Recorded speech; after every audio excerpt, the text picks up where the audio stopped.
जय शिवराय मित्रांनो, अतिवृष्टी अनुदान हे मोठ्या प्रमाणामध्ये राज्यामध्ये झालं होतं आणि याच्यात आधारावर राज्यामधील सर्व शेतकऱ्यांना अतिवृष्टी नुकसान भरपाई देखील मंजूर करण्यात आली होती। आणि याच्यामध्ये आता जे काही शेतकरी पॅकेज जाहीर करण्यात आलं होतं, त्याच्यामध्ये रब्बी बी बियाण्यासाठी जे काही अनुदान असेल तर ते काही शेतकऱ्यांच्या खात्यामध्ये जमा झालं होतं। याच्यामध्ये दोन टप्पे करण्यात आले होते। पहिल्या टप्प्यामध्ये 65% आणि दुसऱ्या टप्प्यामध्ये उर्वरित जे काही अनुदानाचे टप्पे असतील तर हे शेतकऱ्यांच्या खात्यामध्ये जमा झालेले आहेत। आता असे बरेच काही शेतकरी आहेत की त्यांच्या खात्यामध्ये हे अनुदानाचं वितरण बाकी आहे, तर त्या शेतकऱ्याच्या खात्यामध्ये 2 डिसेंबरच्या नंतर हे अनुदानाचं वितरण चालू होणार आहे। आता याच्यामध्ये कोणकोणते जिल्हे आहेत, किती शेतकरी आहेत आणि याच्यामध्ये रक्कम किती आहे हे आपण जाणून घेण्याचे प्रयत्न करणार आहोत। तर मित्रांनो, याच्यामध्ये मराठवाड्यामधील 4486 कोटी रुपये एवढा निधी हा वितरित होणार आहे। त्याच्यामध्ये पहिला जिल्हा बघूयात।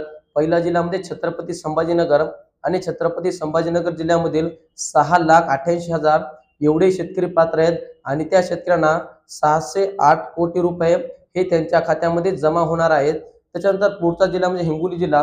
हिंगोली जिल्ह्यामध्ये एकूण 2,97,000 शेतकरी एवढे शेतकरी आहेत आणि या शेतकऱ्यांना 341 कोटी 28 लाख रुपये एवढा निधी वितरित होणार आहे। पुढचा जिल्हा म्हणजे नांदेड जिल्हा। नांदेड जिल्ह्यामधील एकूण 7,80,000 एवढे शेतकरी पात्र आहेत आणि या शेतकऱ्यांच्या खात्यामध्ये 727 कोटी 93 लाख रुपये एवढा निधी वितरित करण्यात येणार आहे। पुढचा जिल्हा म्हणजे बीड जिल्हा। बीड जिल्ह्यामध्ये एकूण 7,37,000 शेतकरी पात्र आहेत आणि त्या शेतकऱ्यांना 708 कोटी रुपये एवढा निधी हा शेतकऱ्यांच्या खात्यामध्ये वितरित होणार आहे। त्याच्यानंतर जालना जिल्हा। जालना जिल्ह्यामधील एकूण 6,21,000 शेतकरी पात्र आहेत आणि या शेतकऱ्यांच्या खात्यामध्ये 461 कोटी 51 लाख रुपये एवढा निधी हा वितरित होणार आहे। त्याच्यानंतर धाराशिव जिल्हा। धाराशिव जिल्ह्यामधील 5,06,000 हे शेतकरी येतात आणि त्या शेतकऱ्यांना 577 कोटी एवढा निधी हा वितरित करण्यात येणार आहे। त्याच्यानंतर लातूर जिल्हा। लातूर जिल्ह्यामधील 5,19,000 एवढे शेतकरी पात्र आहेत आणि या शेतकऱ्यांच्या खात्यामध्ये 565 कोटी रुपये एवढे पैसे हे वितरित होणार आहेत। त्याच्यानंतर परभणी जिल्हा। परभणी जिल्ह्यामधील एकूण शेतकरी 4,39,000 आणि त्या शेतकऱ्यांना 495 कोटी एवढा निधी वितरित होणार आहे। त्याच्यानंतर वर्धा जिल्हा। वर्धा जिल्ह्यामधील एकूण 2,34,000 शेतकरी आहेत आणि त्या शेतकऱ्यांना 282 कोटी 31 लाख रुपये एवढा निधी वितरित करण्यात येणार आहे। त्याच्यानंतर वर्धा जिल्हा। सोलापूर जिल्हा। सोलापूर जिल्ह्यामधील 7,82,000 शेतकरी आहेत आणि त्यांना 652 कोटी एवढा निधी वितरित करण्यात येणार आहे। त्याच्यानंतर सांगली जिल्हा।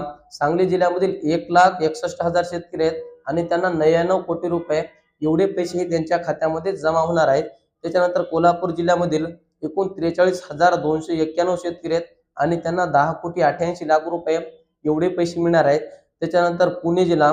पुणे जिल्ह्यामधील एकूण 53,000 शेतकरी आहेत आणि त्यांना 23 कोटी 34 लाख रुपये एवढा निधी वितरित होणार आहे। त्याच्यानंतर यवतमाळ जिल्हा। यवतमाळ जिल्ह्यामधील 5,23,000 शेतकरी आहेत आणि त्यांना 638 कोटी रुपये एवढा निधी त्या पात्र शेतकऱ्यांच्या खात्यामध्ये जमा होणार आहे। त्याच्यानंतर बुलढाणा जिल्हा। बुलढाणा जिल्ह्यामधील एकूण 6,85,000 एवढे शेतकरी आहेत आणि त्या शेतकऱ्यांना 610 कोटी एवढे पैसे वितरित होणार आहेत। त्याच्यानंतर अमरावती जिल्हा। अमरावती जिल्ह्यामधील 2,24,000 शेतकरी आहेत आणि त्या शेतकऱ्यांना 186 कोटी रुपये हे वितरित होणार आहे। त्याच्यानंतर अकोला जिल्हा। अकोला जिल्ह्यामधील 3,56,000 शेतकरी आहेत आणि त्या शेतकऱ्यांना 323 कोटी रुपये एवढा निधी वितरित होणार आहे। त्याच्यानंतर वाशिम जिल्हा। वाशिम जिल्ह्यामधील 2,96,000 शेतकरी आहेत आणि त्यांना 275 कोटी एवढे पैसे हे वितरित होणार आहेत। त्याच्यानंतर नागपूर जिल्हा। नागपूर जिल्ह्यामधील 1,12,000 शेतकरी आहेत आणि त्यांना 92 कोटी 81 लाख रुपये एवढा निधी वितरित होणार आहे। त्याच्यानंतर भंडारा जिल्हा। भंडारा जिल्ह्यामध्ये एकूण 27,000 शेतकरी आहेत आणि त्या शेतकऱ्यांना 9 कोटी 4 लाख रुपये एवढा निधी वितरित करण्यात येणार आहे। त्याच्यानंतर गोंदिया जिल्हा। गोंदियामधील एकूण 6,753 शेतकरी आहेत आणि त्यांना 2 कोटी 56 लाख रुपये एवढा निधी वितरित करण्यात येणार आहे। तसेच चंद्रपूर जिल्हा। चंद्रपूर जिल्ह्यामधील 1,25,000 शेतकरी आहेत आणि त्यांना 110 कोटी रुपये वितरित करण्यात येणार आहेत। त्याच्यानंतर गडचिरोली जिल्हा। गडचिरोलीमध्ये एकूण 24,009 शेतकरी आहेत आणि त्यांना 13 कोटी 28 लाख रुपये एवढा निधी वितरित होणार आहे।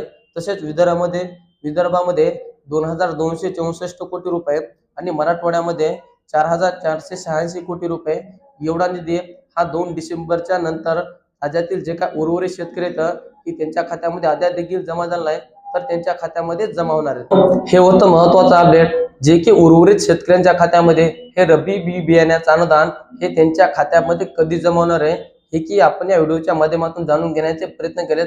हे अपडेट तुम्हाला कसं वाटलं आणि याच्याविषयी जर तुम्हाला काही अडचणी असेल तर आम्हाला कमेंटच्या माध्यमातून नक्की कळवा.